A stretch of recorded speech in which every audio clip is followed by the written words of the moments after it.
Good evening again, everybody. My name is still Daniel Miles, and this is the 5th installment of Digital Zen, Musings of the Inquisitive. Today is October 15th, 2014, just minutes after I finished the last video, because I remember that there's something else I want to talk to, but I also don't want to make a 30-minute video. So, since I've gotten to college, since we'll go ahead and piggyback off that last topic, and since it's pretty important for this background, since I've gotten to college, I've had actually this crazy interest in film and different aspects of, film and TV and books and all that fun stuff really just explode. I'd always kind of had like a creeping interest in film, but everybody likes movies. I think that's a pretty basic trait for everybody. And so I figured that it was just going to be that sort of thing. But then I got to take it a step further. I took the class Film and Philosophy, one of the classes that I'm taking this semester, and it really just blew up after the initial explosion. So this was like a double blow up. It was like bad metaphor. Anyway,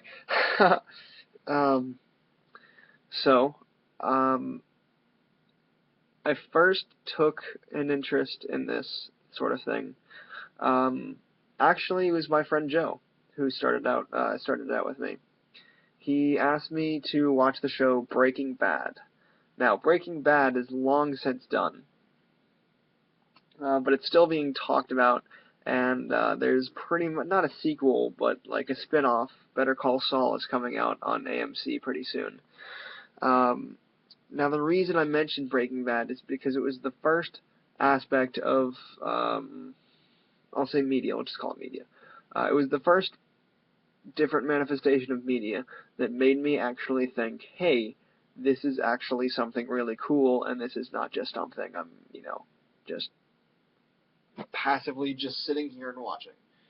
It's actually something that, we can all learn from. It's something that we can be really engaged into and not just be passive watchers sitting, just eyes glued to the screen. So, pretty much, the way that I kind of got this idea is that when I was in, I obviously didn't realize it till much later, but first semester, senior year in high school, I had a class called Foundations of Catholic Worldview, and it was pretty much a philosophy class, but with a Catholic name to it. And one of the different things that we talked about was Plato's view of the arts. We can see you in the video. That's my sweet mate Josh. Yeah, he's pretty. So yeah, we talked about Plato's view of the arts and how he felt that they had to be censored, because if something that can be and is usually taken as just entertainment, like music or well, more specifically poetry in his time, that could be taken as just entertainment, and the real actual meaning of it or the point of it could just kind of slip subconsciously into our brains, into our minds, and we would unconsciously kind of be regurgitating that in our views. So, he said that obviously the arts need to be censored, because if you have any messages being portrayed, especially to young people, that are against the views of the state, you're eventually going to have people rebelling against the state because they have been informed by all these contradictory voices. So, he propagates that obviously we have to censor it, but B, we can learn from it. And so that's where kind of Breaking Bad comes in. I had started a list of a big ol' list of films that I had wanted to see over the summer, and I thought I was going to finish it over the summer, and I was desperately wrong in that assessment, because if anything, it has grown since then. It's about 6 pages of just this, and actually the first couple recommendations came from Mr. Martin and the Foundations of Catholic Worldview class. Let's see what's on here. The first couple are Born on the 4th of July, Signs, The Village, The Sixth Sense, The Thing, and THX1138. Those, and actually like the next entire page, are pretty much all recommendations from Mr. Martin or from people in that class. You know, we had a really cool class. We had this kind of recommend it to each other. But yeah, so I had made that list made that list at the beginning of summer. Had thought that I was going to finish it this summer. Was desperately wrong. Grew it out a lot, and now I keep going with it. I didn't really have an intention at the time that I made it. Just kind of watch these different films and see, if anything, if I can at least have some to know enough and to have seen enough things to be able to have a intelligent conversation about it with somebody. But now, when I see all these different films and some of the especially more recent additions to it, it's because I think that we can use TV shows, some TV shows, mind you, and some films to really kind of take them as manifestations of different pools or schools of thought and how we as a society view things. For example, Breaking Bad was called like the modern morality play, and I think that's a really good assessment of it. And I think that's a really, really cool thing, how we can take this show, obviously very, very violent, very controversial, about a teacher who gets cancer, who starts out with good intentions. He gets into the meth business because he wants to have some money for his family to A, pay off his medical debts, and B, have some cash when they're gone. Hi Bradley. That's my other sweet mate, Bradley. He lives with Josh. Hey, he's black. Isn't that cool? Yeah. So yeah, in Breaking Bad, he starts off with good intentions. He wants to make some money for his family when he's gone. And so in the first couple episodes, that's what he's doing. And for really the first about season and a half, he keeps telling his partner Jesse, "We're only going to make a couple more deals just so I have enough money to X, Y, and Z." But it's always something else, and always something else. And his excuses become more and more flimsy and more weak, until we find out that, and it's spoilers in the last season, he finally breaks his little flimsy lie of not wanting to be in the meth business, and he says that he liked doing it. He was good at it. He enjoyed it. It made him feel alive. And over the course of the series, we see Walter, the moral degradation of Walter, and then the moral kind of resurrection of his partner Jesse. So we see almost literally playing out in front of our eyes, we see the moral degradation of a character, but the character has certain symbolic attachment to us. It can be taken in different ways, but the way that we interpret it... Oh, man. That is my sweet... no, that's my roommate, Nick. Who's this? This is nobody. This is my vlog. Hi. Hello. So, he has a certain symbolic attachment to it, where obviously you can interpret it X, Y, and Z ways, but the point of the matter is that we can take lessons from the different symbolic aspects of the shows, and we can learn something about it, learn something about our society and what our culture values, and all that fun stuff. I think that's just a really, really cool thing to do.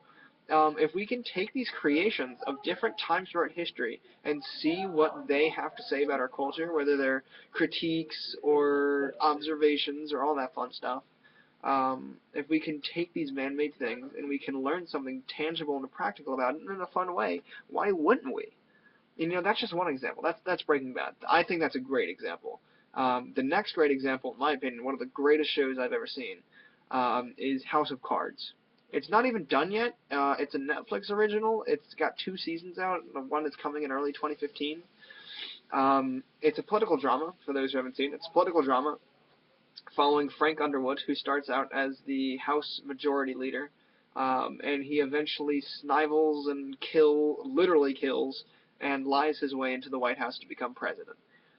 It kind of reflects how we as a culture have a severe distrust of authority and severe distrust and dislike of politicians. That's extremely unfortunate to me because I want to be a politician when I get older. But it's kind of just a critique of the way that it's like all of the different views that we as a society have of this certain class of people, politicians. They become manifested out on the screen into something very real and very tangible and very practical. We see different angles of our opinions. We see the results of our opinions, or the result that we could have if we continue on going this way. And it offers sort of a real but fake world of what could be, through these series of images on a screen. And I think that's absolutely fantastic. Especially with, not so much with TV shows, because it's more of it's much longer over time, but especially with movies, is that they also have a great way of evoking different. What are you doing? Oh, sweet pick. It is dirty in here, man. You pick now to sweep? I could found the broom earlier. Bradley took it. So it's especially prevalent during movies, is that they have a spectacular ability to provoke emotion and to provoke excitement. When I think of excitement, I usually think of, well, here's a good example, Gravity. Gravity wasn't even that good of a movie. It was just kind of Sandra Bullock making a series of improbable escapes in space and then eventually getting back to Earth. Spoiler alert. But while the plot was flimsy, the rest of the movie was just fantastic because of all the visual and cinematography elements of the film. It was a really, really visually stunning movie. During the scenes in space, I think it was James Cameron. I can't remember who directed it. Do you remember who directed Gravity? Steven Spielberg. Really? Right. Huh. I'm gonna IMDb this while I'm doing this. It was visually stunning, and the audio of the movie was really interesting because it's space. So when you're out in space, you can't hear a lot because sound waves aren't projected. So instead of literally just having no no sound out in space, you would hear the dialogue of the characters, very faint mechanical aspects of whatever ship or whatever they're in, and almost like a quiet but also very prevalent buzz. So you felt as if you sitting in the theater were floating out in space just with Sandra Bullock and George Clooney. That was a poor description of it, but what I'm trying to get at is that films have a way of really amazing and really, really impressing and speaking to people through different means, and not just philosophical ways or emotional ways, but different aspects that speak to us on human levels. In addition to evoking a sort of wonder and awe, it can ask questions or raise critiques. The last video I recommended, Good Morning Vietnam, for my movie recommendation. And the reason I picked that one, that was actually part of the reason I decided to make this video. It's a Robin Williams movie. I kind of came into it expecting, oh, okay, Robin Williams is going to screw around for an hour and a half, and I'm okay with that because I like Robin Williams. And I actually went on a little bit of a Robin Williams binge after he died. Never mind. Alfonso Cuarón directed Gravity. I have not heard of him before. Anyway. Good Morning Vietnam. I expected it to be just Robin Williams screwing around in Vietnam for an hour and a half or whatever. And that's what it was for about the first 45 minutes of it. But then about halfway through the film, because he's a disc jockey, he plays the song What a Wonderful World by Louis B. Armstrong to his listeners. And while the song is playing, it cuts to actual, different clips actually taken in Vietnam, of first really peaceful, really serene imagery of, the rice paddies of Vietnam and different little quaint villages and whatnot. And then about halfway through the song, it focuses on just kind of a field of trees. It kind of pauses for a second, and then you see a bunch of helicopters and jets come in and napalm the forest. And after that, you start seeing film of protests where like military police are like beating the crap out of the villagers.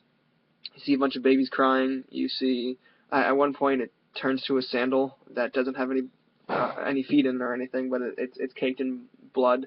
And you see all these different, violent, evil pictures, and it really changes the tone of the rest of the movie. And since it's a Vietnam movie, you expect a certain degree of regret to be on the undertone of the movie, and that's really what happens. But it does it in a different way,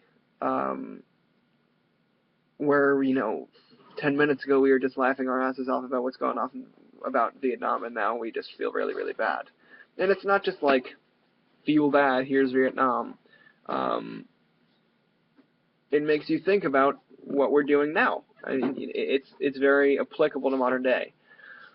And these are the sort of things that I'm thinking about.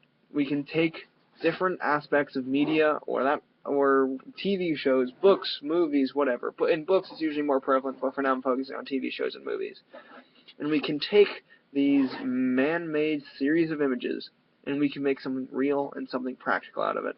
So we can be entertained, but we can also be informed at the same time. And that's really what got me into it.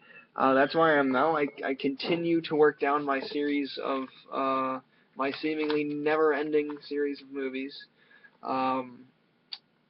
As for TV shows right now, I'm kind of taking a quick comedic break. I'm watching through Modern Family, which is perhaps the funniest show I've ever seen in the world. But that's where I am now. So that's what I wanted to talk about in today's video. To everyone who tuned in, thank you. I appreciate it. And don't really need to spread the word if you don't want to, but it'd be appreciated. So, thank you, and have a good night.